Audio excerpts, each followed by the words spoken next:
Intermittent fasting is not God's plan for you. Guys, food is not your enemy. You just need to know how to cook. You just need to learn about nutrients, and you just need to know how to eat for your goals.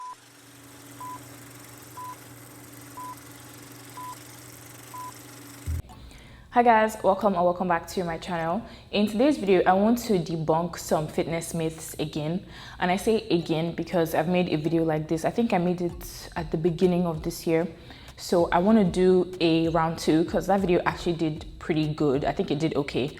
And because of the constant misinformation I see on the internet when it comes to things about eating, I really hate that we have normalized some kind of bad eating habits as fitness hacks, you know.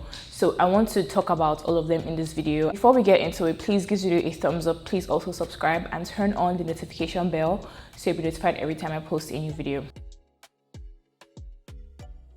The first myth, or the first bad habit, because maybe I shouldn't call it a myth, maybe I should just call it a bad habit that has been normalized, is intermittent fasting.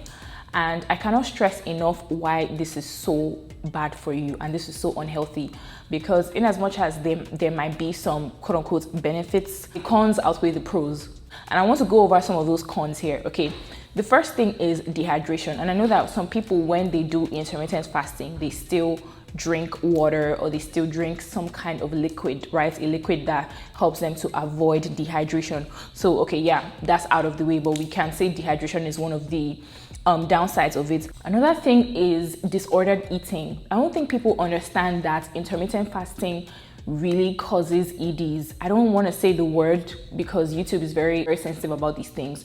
So it causes disordered eating because you start to develop a bad and toxic relationship with food where you just feel like, okay, I don't want to put anything in my body just because I want to maintain this shape. Guys, food is not your enemy.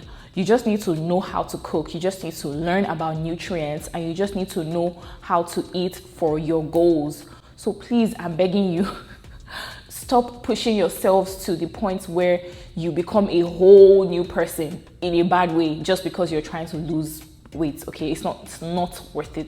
Another downside of it is muscle loss. I think that goes without saying, because if you're not eating to fuel your muscles, then your muscles are not going to grow.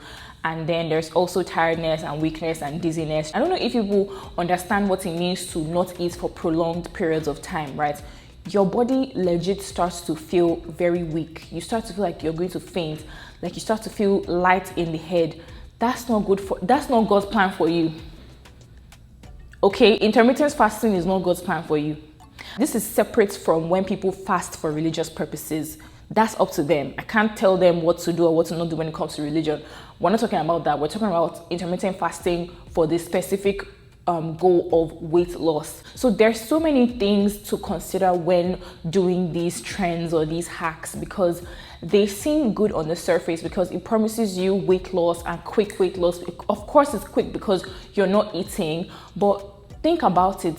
In the long run, how sustainable is that? Any kind of weight loss or any kind of weight gain approach, any kind of fitness approach that you're trying to do needs to be sustainable in the long run. Are you gonna do intermittent fasting forever? And if the answer is yes, then I feel like you're a lost cause, like there's nothing I can do. But if you don't plan to do that forever, then why are you doing it right now? And how are you going to go from intermittent fasting into understanding how to be disciplined with food? Do you understand what I mean? Because you're building up a habit. How long does it take to build up a habit? I think it's like 21 days, like 3 weeks. You're building up a habit that is going to damn near alter the chemistry of your brain, like how you think about food. And you don't think that that's going to affect you in the long run. I don't mean to be harsh in this video, right? But it just really concerns me that this thing is being pushed to people at such alarming rates, especially to women. Your best bet is to build a healthy relationship with food, understand how food works. You know, when people talk about diets and people just think, okay, cut out all the sweets, cut out anything that makes you happy, don't eat bread, don't eat this one. No, you can eat those things, but you can eat it in moderation, especially as Nigerians. I feel like maybe because my mom really used to experiment in the kitchen, and she knows how to cook. She used to get tips from women when she goes to the market. So she knows how to do a lot in the kitchen with Nigerian food. And I think Nigerians don't understand how healthy a lot of our foods are. Things like pepper soup and catfish, perfect breakfast meal, okay? Perfect dinner as well. If you, even better if you like eat it with rice or you eat it with agidi. Fish is what? Protein. Okay, a lot of the nutrients that we use to cook our native foods, really healthy, especially if you don't do it in excess, right? We don't want to use excess oil around here. But yeah, people don't understand how even things like goat meat, chicken, turkey, like the things we eat, very healthy. Even swallow, gari is healthy, amala is healthy. Plantain, making swallow from plantain, like blending plantain and actually making swallow, especially if it's unripe plantain, healthy as well. So we have a lot to choose from, and people still want to go down the route of intermittent fasting. Like, think of it this way: as a human being, the reason why you are able to get up every day is because your body has stored some energy inside of it. And if you don't add to that energy every day, and that energy, you get that energy from food, you get that energy from nutrients. If you don't add to that energy every day, then you're not going to be able to perform your daily tasks, or you're not going to be able to function properly. So for instance, let's say we have a regular 9-to-5 worker, or we have a student who is trying to lose weight. Okay, and I keep saying lose weight in this video because that's kind of the toxic side of the gym or fitness community. I don't mean toxic like they are bad people. I mean it like there are toxic activities or practices that go on in the community.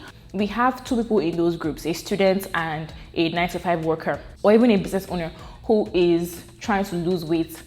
Don't you think that if they are doing things like intermittent fasting, or if they have bad relationships with food, or if they don't know how to cook, they don't know how to fuel their bodies properly, do you think that those kind of people will be able to function properly? And let's say yes, they do, they might be able to function. Are they functioning at the rates that they are supposed to though? Does that make sense? When it comes to this thing, when it comes to, you know, fitness and all that, there is no really any shortcuts. Like, you need to put in the work. It's just with the way most things in life are. You want good things, you want something that's going to sustain you long term, you have to put in the work, and the work has to be consistent. You have to keep on doing that. So I try not to encourage people to develop bad relationships with food, even with fitness in general. It doesn't help, and it kind of scares people away, and that's the last thing that we want to be doing, okay? If you're in this boat and you're still scared of food, you need to stop being scared of food and learn how to cook, okay? Learn new recipes, try new recipes. If you are struggling with junk food, think about how you can make those quote-unquote junk food in your house by using ingredients or trying recipes that are healthier. Okay, I know sometimes it looks silly, like, oh, you're doing all of this just so that you don't actually eat the main thing. If that's what you need to do, then do it. Especially if the one that you're making still tastes good. Do it. So in addition to this, I would also say that it is very important for you to eat food in appropriate portions. Stop trying to, especially when you do things like intermittent fasting, right? Stop trying to first of all, don't do intermittent fasting, okay? Secondly, stop trying to eat all the calories and all the nutrients you need at once. Break it down. Eat 3 to 4 times a day. That doesn't make you a glutton. That just means that you know how you're feeding yourself. When you're eating those 3 to 4 times a day, right? What you are doing is you're giving yourself breaks in between, and you're eating in smaller portions. So that way you don't get hungry fast. That way your body is able to absorb the nutrients that it needs. Do you understand what I mean? There's like a controversial thing where people say, oh, we're not supposed to eat 3 times a day. That's just capitalism. To some extent, I can agree with that. It just depends on how you eat and when you eat and what you eat. You need to fuel your body at different times. And I'm not talking about eating empty calories like snacks and all these sugary drinks and whatnot. I'm not talking about all that. I'm talking about actual things that help you to function properly. And this goes for weight loss and weight gain, because that's what I used to do. I used to eat like 3 to 4 times a day. When I was trying to bulk, when I was trying to gain the weight, I would eat 3 to 4 times a day, just at different intervals, and I'd eat different things. So let's say if I'm hungry, I'm looking for something to just munch on, I can do Greek yogurt and some granola. If I want something healthy but that also tastes good, I will make a salad and put some Cameroon pepper in there. Okay, sprinkle some eggs, avocado, chicken. Do you understand? So most of these things can actually be solved when you know how to cook. And if anybody is trying to preach the gospel of intermittent fasting or 1 meal a day to you, don't listen to them. That person doesn't have your best interest at heart. Okay? So another quote-unquote myth that I want to talk about or debunk is waist trainers and slimming teas. Long story short, these things don't work. Long story long, can you just sit to understand why it makes no sense for you to cinch your waist for hours on end in a day because you're trying to reduce your tummy? Mind you, some of you are still eating when you have those those waist trainers. You're not even giving your body the space to just be itself and just breathe. If you're trying to lose weight in any part of your body, whatever you're going to do has to be based on what you're eating and how you're eating and when you're eating and doing some kind of movement. Now, I understand that we live in a world that is so picture perfect and everybody wants to have, big butts, big boobs, a flat stomach. But newsflash, this is reality. Okay, most people don't look like that. Like, you go outside, most people don't look like that, except you're in like South Africa or something, where most people actually do look like that. But for the most part, a lot of people just look like normal people. And having a bit of fat in your midsection, I'm not talking about obesity, okay? I'm not talking about being bloated and all that, but just having a healthy amount of fat in your midsection, that's from your under your boobs to your stomach and to your pelvic area, that is normal, especially if you're a lady.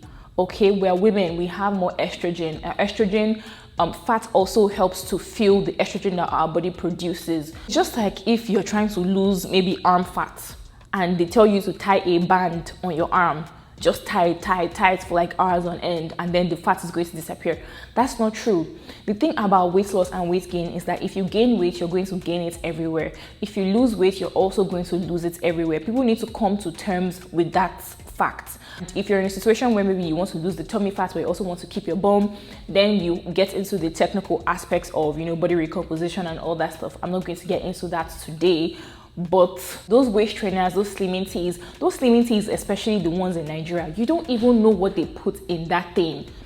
Like, you're just consuming things that you don't even know if they are NAFDAC approved, just because somebody has really good marketing skills. And you know what is so painful is the fact that a lot of these things are usually marketed towards women.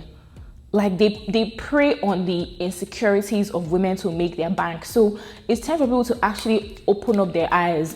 I know I always preach the fact that fitness or going to the gym is not just about losing weight. I went to the gym to gain weight, so I can actually speak on it. Okay, but in this specific video, I have to talk about the weight loss aspect of it because unfortunately, those things that I'm mentioning cater to people who want to lose weight. And it's high time that people started accepting their bodies for what they are. It's high time that we started accepting normal bodies. Like, most women just look like women. We are not picture perfect when you see us in real life. I don't know if that makes sense.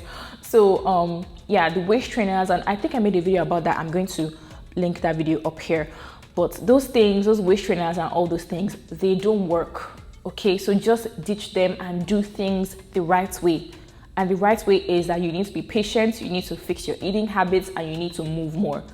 Just three things. It's that simple. Okay? Another myth or thing that I want to talk about is how people don't understand that genetics play a huge role when it comes to how your body is built. For instance, I don't follow influencers that don't have my body type. I follow people who have my body type, so I kind of know what to expect if I'm trying to base my goals off of them. I'm not saying it's going to be the same thing, because obviously that's a whole different individual, but I know what to base my goals off of, especially if the person is the same height as me, so I kind of know what maybe 200 pounds looks like on somebody who is 5'9". Do you understand what I'm saying? So I think people don't understand that genetics plays a huge role in all these things. And that's because, I'm saying this because I hear when people say, oh, eat your oats will grow your body. I really hate hearing that because I just feel like it's a load of BS. A lot of people who are not glute dominant naturally are not going to build a huge shelf, or build, when I say shelf, I mean like a butt. Okay, they're not going to build a huge butt just by doing hip thrusts and doing this and doing that. Yeah, they can build some, like they can build glute muscles. it gives the illusion of their butts being bigger because they have worked the muscles there.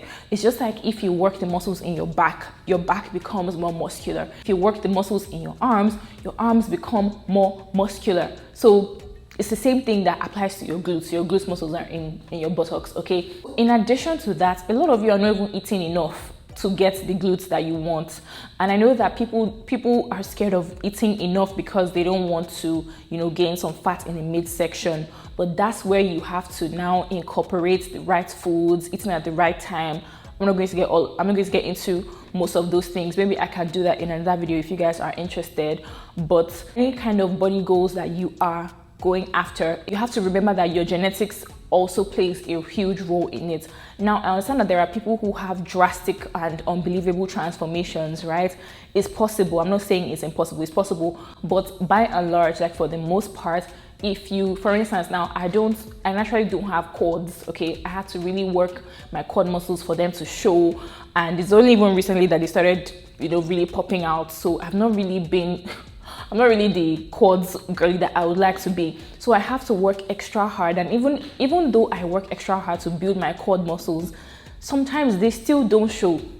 Sometimes I still look like I have skinny legs and a BBL. Okay, so do you understand what I'm saying? It's just what it is. And there are people who just breathe and they have quad muscles. Like you can see the quad definition between the hamstrings and the quads. Do you understand what I mean? All these things are genetics, and the minute you understand that, then you can start tailoring your goals to your body type. Okay? Now we've come to the end of this video. Thank you guys so much for watching. If you have any questions, leave it in the comments for me. If you have any suggestions or anything else to add to the points that I've made, leave it in the comments as well. And don't forget to give this video a thumbs up. Don't forget to subscribe if you haven't. Turn on the notification bell so you'll be notified every time I post a new video, and I will catch you guys in the next one. Bye.